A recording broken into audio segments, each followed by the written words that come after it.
नमस्कार दोस्तों, शेखावाटी ओपिनियन में आपका हार्दिक अभिनंदन, हार्दिक स्वागत है। आज हम बात करेंगे झुंझुनू विधानसभा में होने वाले उपचुनाव की। जी हाँ, विस्तृत जानकारी और विस्तृत निरीक्षण करेंगे जातीय समीकरण, आने वाले उम्मीदवार और झुंझुनू विधानसभा के पुराने इतिहास के बारे में। बने रहिए वीडियो में अंत तक हमारे साथ।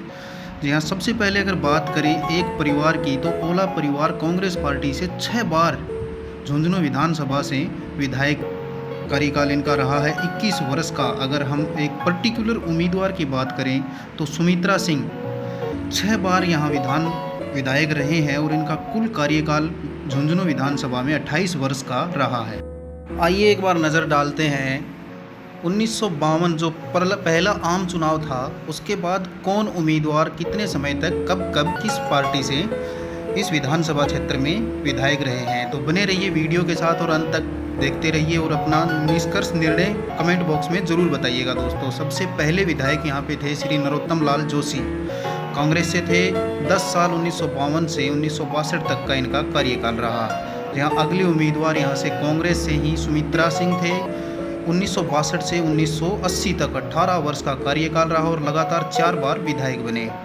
1980 से 1990 10 वर्ष का कार्यकाल श्री शीशराम जी ओला यहाँ से लगातार विधायक रहे और पार्टी को मजबूत बनाने में झुंझुनू जिले में अपनी अहम भूमिका निभाई।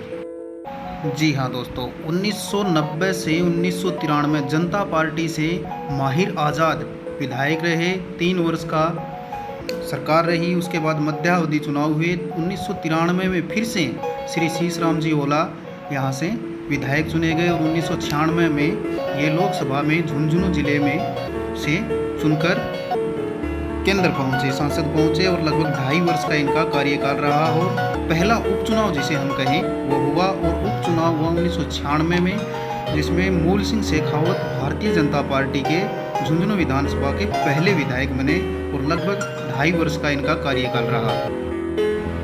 इसके बाद दोस्तों, पार्टी से अलग होकर सुमित्रा सिंह ने निर्दलीय 1998 से में चुनाव लड़ा और 2003 तक निर्दलीय विधायक रही और 2003 में भारतीय जनता पार्टी में शामिल हुए और विधायक बनी। 2008 तक रही और उस समय 2003 से 2008 तक विधानसभा स्पीकर भी रही। 2008 से 2024 तक लगातार 16 वर्ष तक ओला परिवार से श्री शीशराम जी ओला के पुत्र श्री विजेंद्र ओला लगातार 16 वर्ष तक यहाँ पे विधायक रहे और 2024 में लोकसभा चुनाव में सांसद बनकर झुंझुनू जिले का नेतृत्व करने के लिए सांसद पहुँच गए हैं। आइए जानते हैं उपचुनाव में सभी पार्टियों के संभावित उम्मीदवार और जातिगत समीकरण की हम विस्तृत चर्चा करेंगे। दोस्तों, वीडियो में अंत तक हमारे साथ बने रहिए। भारतीय जनता पार्टी के संभावित उम्मीदवारों की हम पहले चर्चा कर लेते हैं।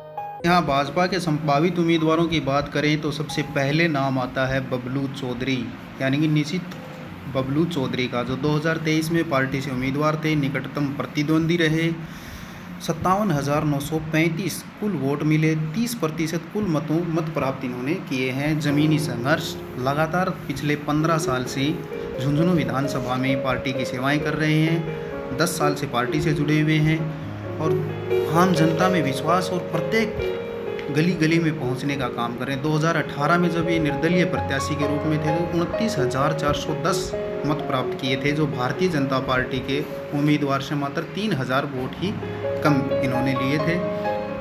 पार्टी इन्हें मौका देती है तो इस बार जनता की सहानुभूति बबलू चौधरी के साथ ज़रूर बनी रहेगी, क्योंकि पिछले 10 साल से लगातार कोशिश कर रहे हैं। प्रत्येक गांव-गांव ढाणी में पहुंचने का काम इन्होंने किया है। जनता के सुख दुख में साथ खड़े हैं।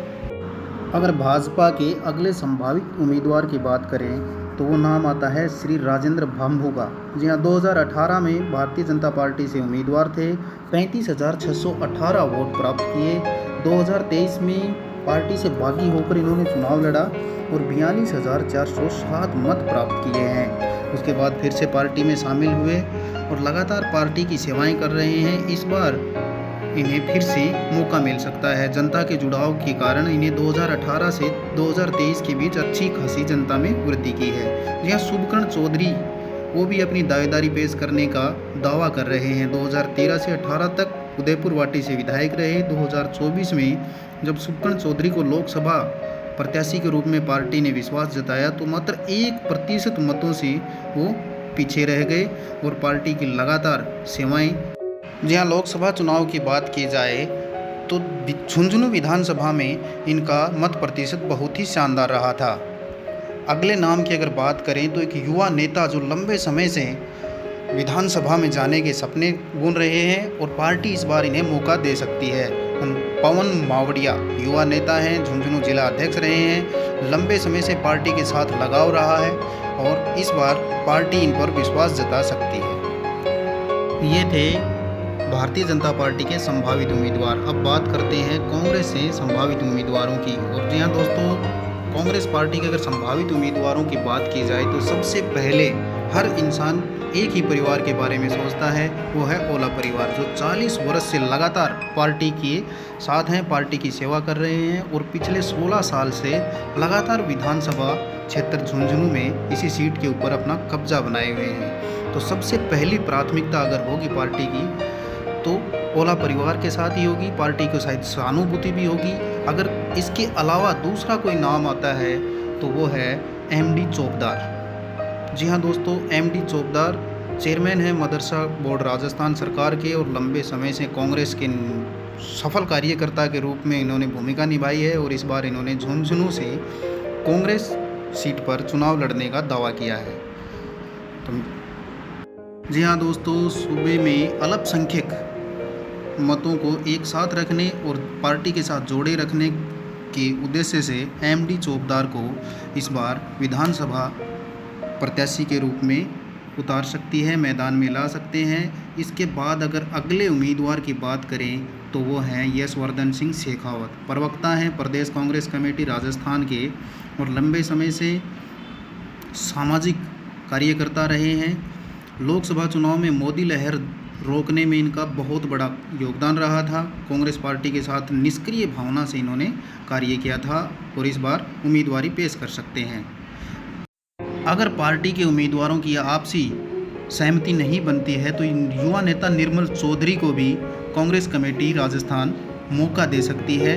अगर भारतीय जनता पार्टी अपना कोई मजबूत दावेदार पेश करती है या बाहर का कोई नेता उम्मीदवार लाती है तो मेरे हिसाब से निर्मल चौधरी को भी झुंझुनू विधानसभा से मौका दिया जा सकता है। आप लोगों की क्या राय है ज़रूर बताना दोस्तों।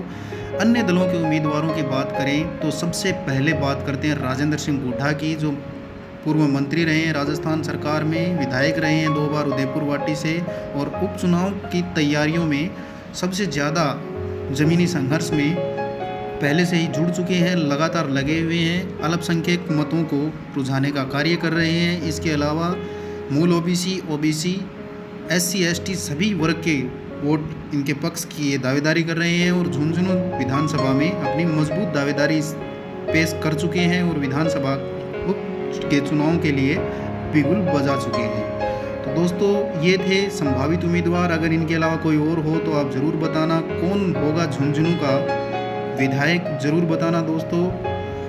अगर किसी प्रकार की कोई त्रुटि रही है तो कमेंट बॉक्स में ज़रूर बताना। अगले वीडियो में मिलेंगे, अपने खींवसर विधानसभा की चर्चा करेंगे। तो बने रहिए, चैनल को लाइक कीजिए, सब्सक्राइब कीजिए, शेयर करिए। आप लोगों का सहयोग हमें मजबूती देता है। धन्यवाद दोस्तों। खींवसर विधानसभा के चुनाव की 2 दिन बाद वीडियो अपलोड करेंगे। वहाँ त्रिकोणीय संघर्ष इस बार देखने को मिल सकता है विधानसभा चुनाव में। बहुत बहुत धन्यवाद। Thanks for watching.